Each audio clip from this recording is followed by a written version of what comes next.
Since it's always so fun to talk about prospective trades that could happen and ones that would make theoretical sense, I thought I'd do another one of these shortly before the deadline, because why not? In this video, we're going to go over 7 more players that could very well be moved here shortly, and where they might end up. And with that, here are 7 more players that could be traded.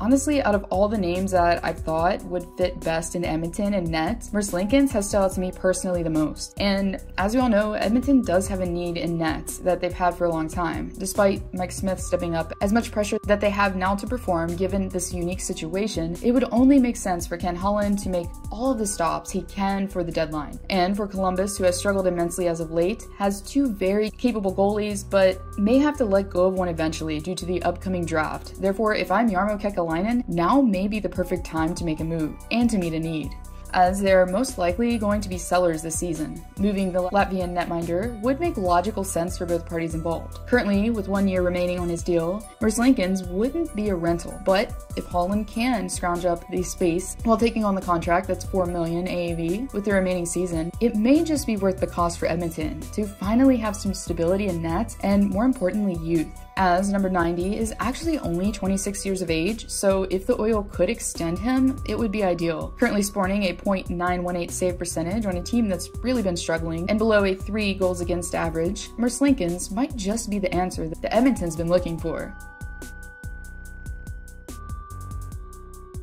I mean, it honestly doesn't take a genius to know that the Philadelphia Flyers need help in net, as all you had to do was watch a team that lost 18 consecutive games defeat them in horrific fashion in order to, realize it. And yes, the defensive core on Philly does need work, but with Carter Hart having to take a mental break, if I'm the Flyers GM and trying to make a legitimate playoff push, I'm definitely going to try and find an experienced netminder who has been playing decently all season. And that's where Quebec native Jonathan Bernier just might fit right in. As a 32-year-old who's been playing for the worst team in the Central, has still managed to keep decent numbers while supporting Thomas Greiss, as he currently has a .918 save percentage and a 2.78 goals against average. Adding Bernier into the mix definitely couldn't hurt, as he'd be a rental and a pending UFA. Therefore, the risk might be relatively small depending on Detroit's price they're asking, of course, for him. I know, I did say that it's very possible that Taylor Hall isn't moved upon the deadline due to his lackluster production paired with what the Sabres at the time were asking for him was reportedly a first-round pick and a prospect at minimum, but as the price could go down closer we get to the deadline, it's very possible that the Sabres will become increasingly desperate and lower their asking in the end. Even though Hall has struggled immensely, he still could have potential if playing with elite players to acclimate and put up points in return. One team that I know is facing so much pressure to perform and to go out in this postseason is definitely Toronto, as they're going to be more desperate than ever to break the round 1 curse, given the unique Northern Division formats. Therefore, if I'm Kyle Dubas, will I solely be banking on Alex Galchenyuk to be my left winger on the second line? Even though the price tag may be more than the Leafs just want to pay, knowing that Hall would give them a theoretical boost offensively, the gamble may just be worth it in the end.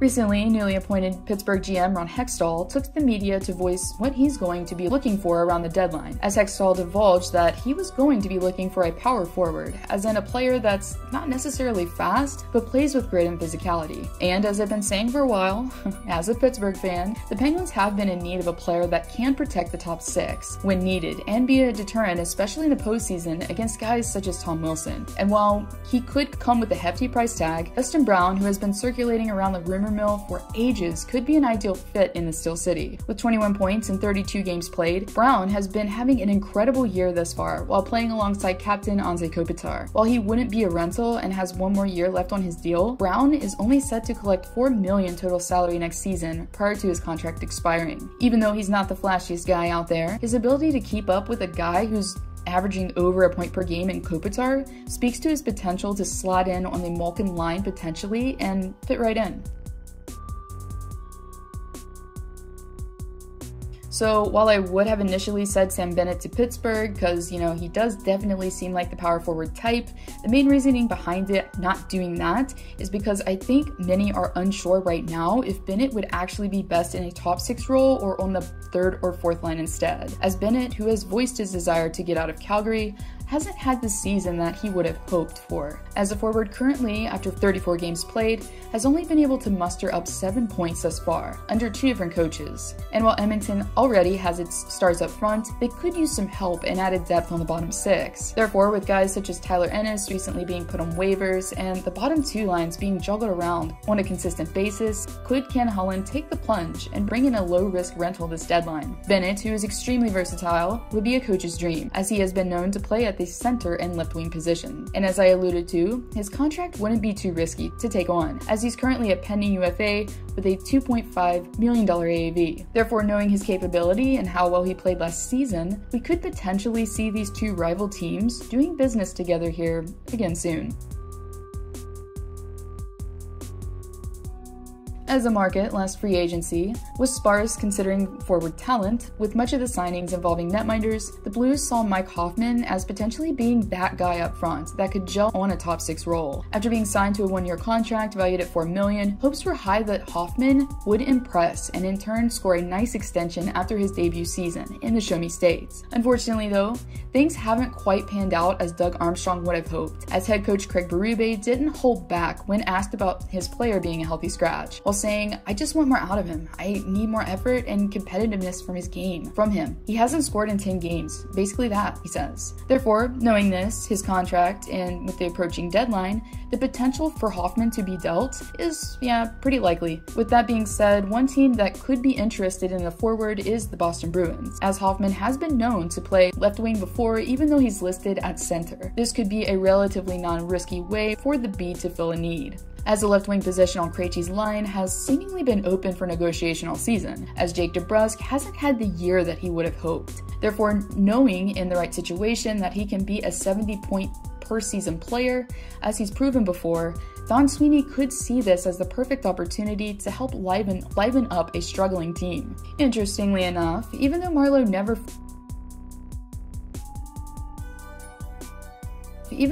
never formally suited up for the Canes, for a short time, recently showed interest in the veteran, as he was humorously one of their own by technicality for a brief period. After trying his luck last postseason in a cup pursuit with Pittsburgh, MARLEAU has been adamant that if he were given the opportunity to chase Lord Stanley once again this postseason, he'd be all over it. And given the current circumstances in San Jose, the forward, I'm sure, knows that to do that, he'll have to move elsewhere. And as you probably have figured, one team that could be open to adding MARLEAU to their lineup is the Carolina Hurricanes, as the organization has shown that it appreciates the value of veteran leadership, as they added Justin Williams in the mix for their run to the conference finals. And as many sources have reported, the Canes were also interested in veteran Eric Staal as well, before he was shipped up to Montreal. Therefore, taking all of this into account and context, MARLEAU seems like the inexpensive, low-risk player to acquire simply for the intangibles that he brings to the ice, and most importantly the locker room, in leadership and experience.